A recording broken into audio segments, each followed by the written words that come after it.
Welcome back. Let's now take a look at the latest in the world of business. Now, the Kenya National Chamber of Commerce and Industry has endorsed adoption of machinery from China to enhance manufacturing and reduce the trade imbalance between the two countries. The Chamber's acting CEO, Patrick Nyangweso, says the Chinese market demand for Kenyan agricultural produce still surpasses supply, and players should strive to tap the lucrative market. Kenya's exports to China in 2021 amounted to $199.2 million, while imports were valued at $4.03 billion. The Kenya National Chamber of Commerce and Industry says the huge trade imbalance stems from poor business-to-business relations.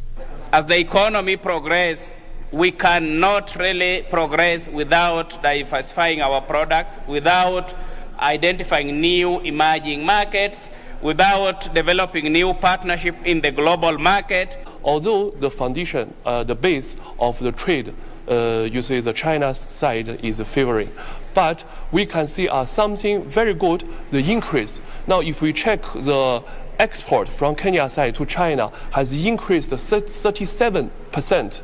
compared with the year. Agricultural stakeholders have therefore been urged to take advantage of the increasing demand for local produce from China, especially avocados. This has really opened also opportunities for our exporters in the China market.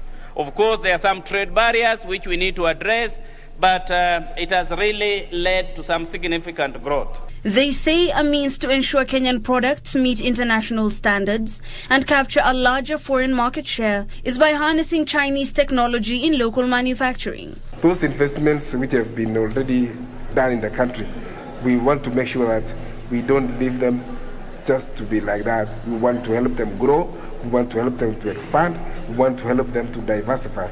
He says forging direct foreign linkages would boost local businesses, and technological transfers is a means of growing the trade.